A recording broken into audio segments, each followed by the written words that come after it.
Every moment I have been here, I have felt proud of myself that I am doing a great job to the nation.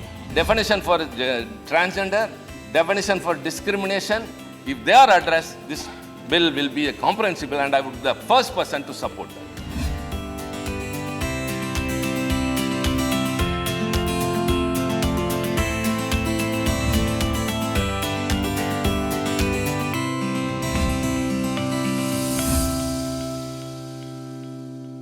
Namaskar, hello and welcome viewers. You're watching this special presentation of Sunset TV, your MP with your host Kruti Mishra. And joining us today on the program, a very prominent MP of the upper house, Mr. Tiruchi Siva, floor leader of the DMK, chairman of the Parliamentary Standing Committee on Industry and fifth term parliamentarian. Sir, welcome to Sunset TV and thank you so much for joining us. Sir, fifth term in Parliament of India. So many years of experience, parliamentary experience, political experience. How do you define this political and parliamentary journey of yours? It's a great and rare opportunity I am having to be a member of the parliament. The largest democracy in the world, India, that's our country, which has, of course, the largest population also. And we are legislating laws. And every moment I have been here, I have felt proud of myself that I am doing a great job to the nation. Of course, everyone in one manner or another, they will be doing something for the welfare of the people or the nation. But being a legislator is far more important because knowing the issues of the people and finding the ways to come out of it and solutions. And those are all, of course, legislated in the parliament and in the legislative assemblies, which become law later, and that guides the nation. And I have never imagined, rather I never planned that I should become a member of parliament. My initial days from school days onwards was to become a civil service officer. But later during emergency when I was a postgraduate student, I was detained under MISA for 1 year, which brought me to full-time politics. And the DMK leader, then leader Dr. Kalaignar, he adopted me. Rather, he recognized me and gave me importance in the party. And slowly working in the students' wing, then in the youth wing, the present incumbent Chief Minister, Mr. M.K. Stalin, and I floated the youth wing. We were the owners of that. And later I became the propaganda secretary. And in 1996, I got the opportunity to contest from Pudukkottai constituency, which it is not now after the delimitation. I contested for the Lok Sabha. And of course, I was then described as an alien because I belonged to Tiruchi. And Pudukkottai was a neighboring district. And that was a Congress belt. It was considered to be a very strong base for Congress party, and I contested against Congress at that time. But I won, of course, with a very appreciable margin. And you know very well, 11th Lok Sabha, it existed, it just was for only 1.5 years. Yes. First, Mr. Vajpayee became the Prime Minister for a few days, 13 days. Then Devagowda became the Prime Minister, then I.K. Gujral. So that brief 1.5 years witnessed 3 Prime Ministers and so many stormy sessions in the Parliament. And you know very well what all happened. Something unstable situation was prevailing in the politics. So my first experience was full of not only learning but thrill also. Any member of Parliament, whoever has been elected, should first learn. Our founder leader Anna has told that as soon as you enter into the parliament, don't be in a haste to get up and speak. Just observe, learn the procedures, how the parliament is functioning, how the other members are participating and contributing in the debates. So I did that. And it so happened that immediately after I entered, it was after a week or so that when the deputy speaker was elected, I was asked to felicitate him on behalf of my party. That was a great opportunity. So without knowing what the parliament is, I got the opportunity to felicitate the deputy speaker, and there the career started. மாநிலங்களவையின் உறுப்பினராக தேர்ந்தெடுக்கப்பட்டிருக்கும் திருச்சி சிவா என்னும் நான், within that 1.5 years I had an opportunity to intervene in 11 discussions, debates, 0 hour, 377, like that, because it was a very short term for that Lok Sabha. Very much important I should mention is, during that tenure, I had the experience of being a member with great stalwart leaders. Vajpayee ji was there, LK Advani ji was there, PV Narasimha Rao, Biju Patnaik, Indrajit Gupta, Somnath Chatterjee, Geeta Mukherjee, Banatwala, Chittabasu, Chandrasekhar, former Prime Minister. So all the stalwarts were there. And I had a great experience of being with them. And I can recall that whenever we come across them in the lobby, for example, either it is PV Narasimha Rao ji or Vajpayee ji, if we just in a curiosity, if we want to talk to them, they will stand and reply to us. And if we have any doubts or queries, because like a novice, if we ask some elementary questions, they will be explaining to us. That was a great gesture. I once told the former Prime Minister P.V. Narasimha Rao, thank you sir for respecting a junior member. He said, what junior, senior? All are here members of parliament. Yes, that's true. Like that, Vajpayee ji also once appreciated about my speech in the parliament. He said, yes, there is no doubt you are the product of Kalaignar. Right. When the confidence motion of, no confidence motion of Deve Gowda was moved, that was the first time live telecast. Yeah. And I had then the opportunity to speak on behalf of DMK. Myself from DMK and Mr. P. Chidambaram from TMC, Tamil Maanila Congress at that time. And it was around 8 o'clock at night. No private TV channels like this, only Doordarshan was there. So all the Panchayat boards and everyone, every place was crowded with people watching the public television. So I was aired on that day, and I came to limelight in one day across the constituency, not only that, across the country also. Absolutely iconic moment for you as a member parliament. But the other thing that I remember as a parliamentary reporter was the fact that after decades, a private member bill was taken up by the House and later converted into a government bill. What was the motivation to bring that bill? See, many issues, in my experience, I come to know, if you raise it during a debate or if you raise it on a substantive motion, I think most of them are only recorded, registered, heard, but of course, what the result is, of course, nothing. So I thought we should find some other way. Even if we go and meet the minister personally, give a letter or explain to him any issue, that also is heard. Maybe they may treat us warmly, but we will not get the desired result. So then it struck me that the private member bill is a very good source. It's a good way also. I have moved many private member bills, and I think you know very well. That is also a history. In the past 1 decade, 5 of my 3 bills and 2 resolutions have been debated, and 1 is passed, as you said. And private member bills, I should say, that are not being enough importance as they should be given. They think that only the government bills will have effect. The private member bills, members also work very well. They meticulously draft the bill, and they address, rather try to address very core issues.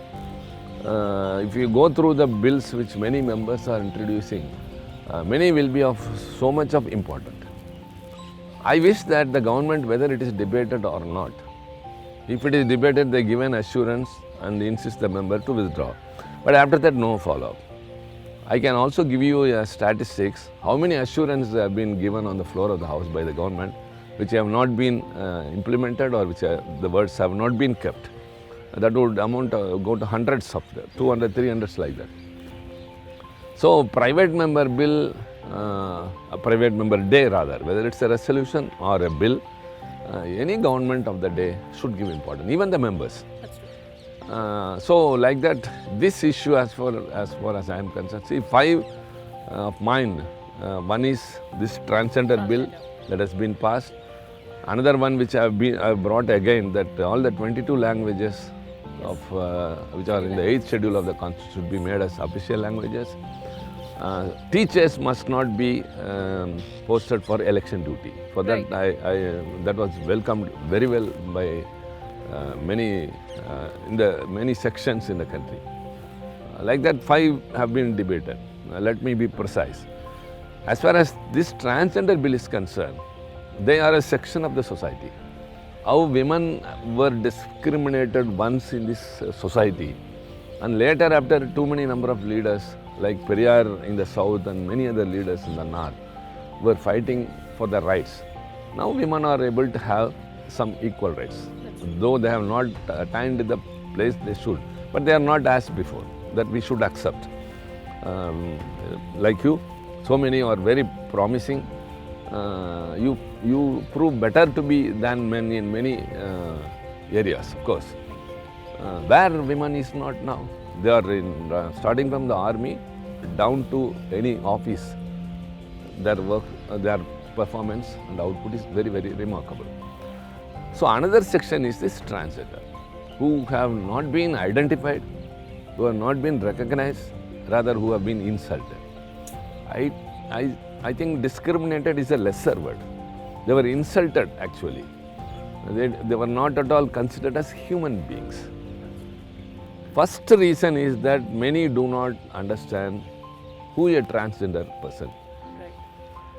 First, they are driven away from the home by their families. Now some families have started to accept. That is very, very rare. Otherwise you will not see so many on roads. So they have a psychological impression within themselves that they belong to some other gender. Earlier it was very less, but nowadays it is more, because many things now. See, for example, this LGBT voice has come now. LGBTQ. So why it has not been earlier, why it is now more, means now only it is coming to limelight. Earlier it would have been because of the societal setup, many were hesitant to express themselves. After my bill was passed, when I went to Kerala, I met some transgenders who came to see me. They were telling, they told me that earlier when we come out of the house, we will come out only in a boy's dress. Where we are going to participate in a meeting, there we will go and change to a woman's dress. But now we start from the home itself. Of course, we are respected everywhere. Earlier we didn't have access into a restaurant. We were not entertained in a bus, and everyone was ridiculing us. They used abusing words, but nowadays it is not so. And that was, of course, it was a path-breaking, ice-breaking attempt that my private member did. Transgender community, they have called this bill, it's not my word, they say it is regressive, it is half-hearted. Instead of addressing our problems, it is taking us back to the old days. So they say we need a comprehensive bill. Why I speak here, why we ask it to send it to select committee, what the other members have given in the form of amendments, a bill should be complete, it should be wholesome, it should be comprehensive. Like that, sir, the reservation, the statutory commission in place, and the definition for transgender, definition for discrimination, and other things, as I mentioned here, sir, many other things. If they are addressed, this bill will be a comprehensive bill, and I would be the first person to support that. So the fact that now you're also heading the Parliamentary Standing Committee. So as the chairman of the committee, what are your priorities? See, I am now chairing the Committee on Industry. Earlier also, during the years 2010 and 13, I was the chairman of the same committee.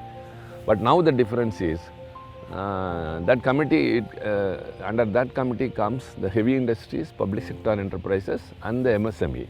Yes, but now the public sector enterprises have been taken away to the Ministry of Finance. So of course we are now left with a very small area to function with. Only 8 heavy industries are now functioning. Already 28 have been diluted and 12 are very sick.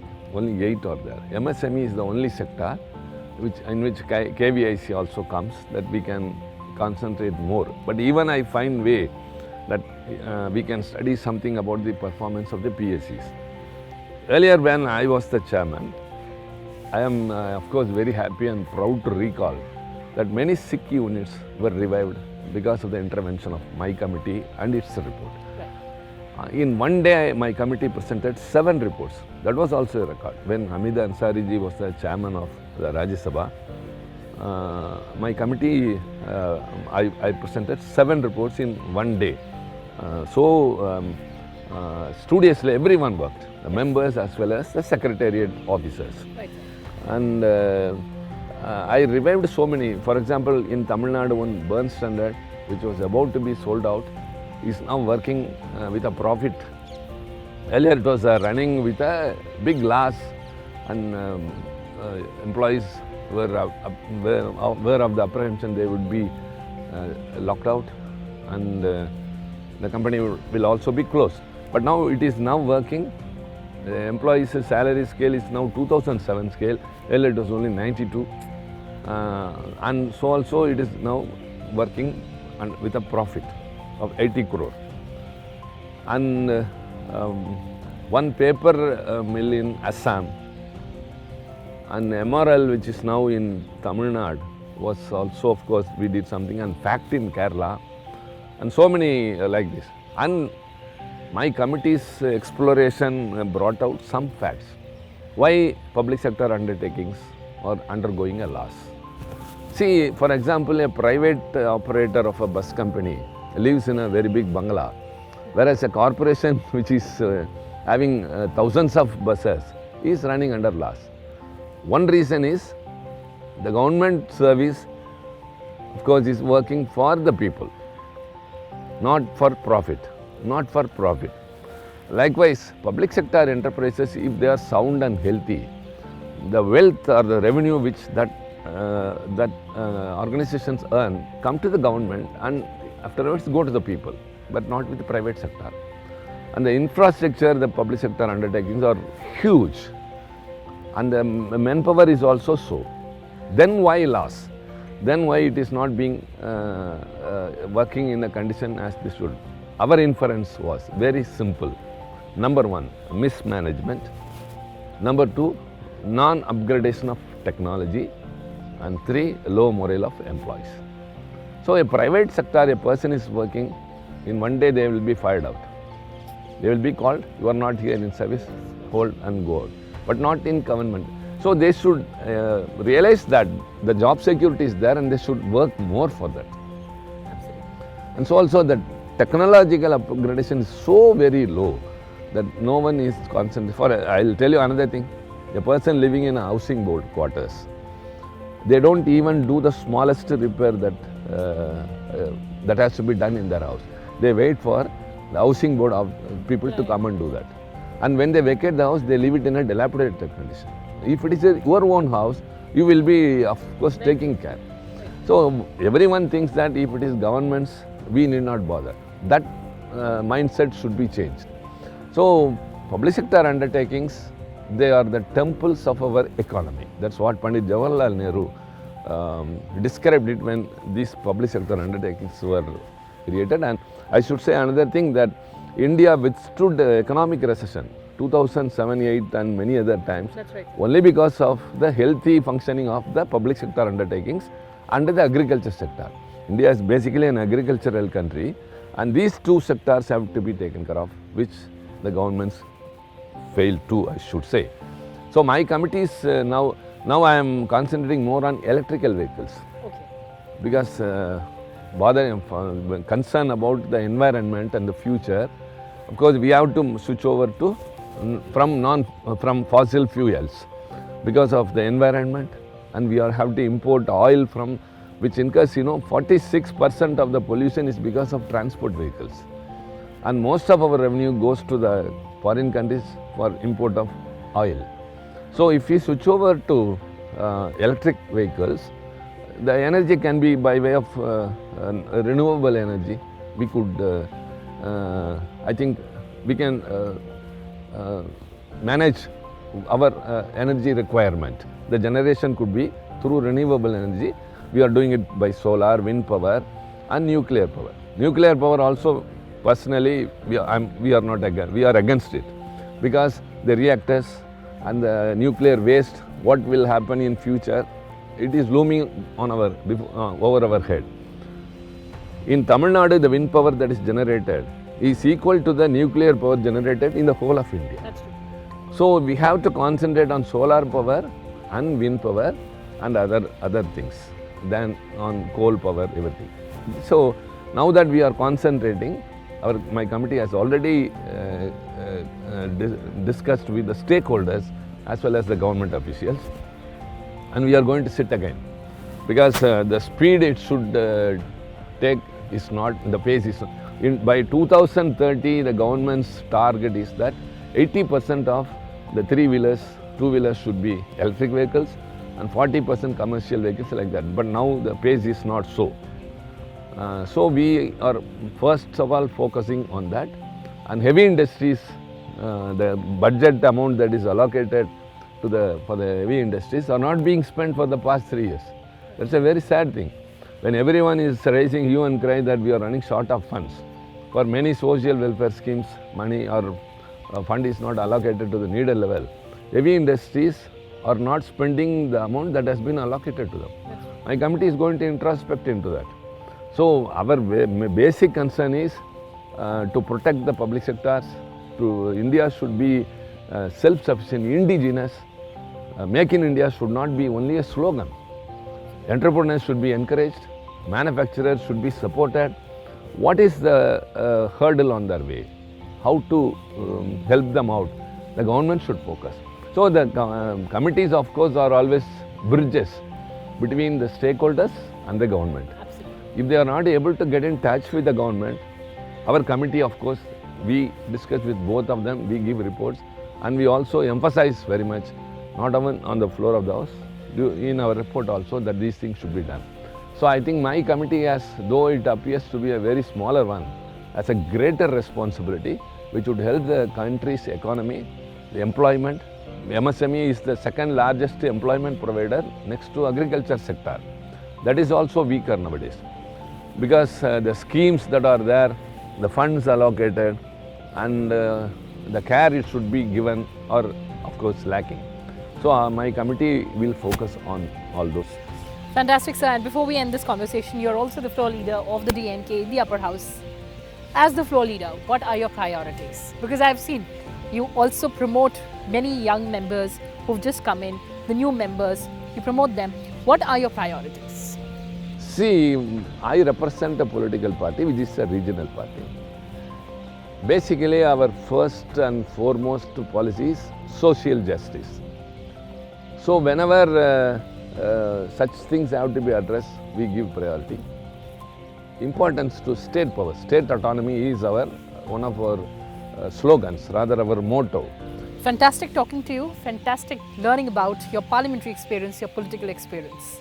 Thank you so much for talking to us. Thank you very much, and it's a great opportunity to participate in this Sunset TV. I've been watching many an interview which you had with many other members, and the viewers also, I know, very elite people are watching the Sunset TV.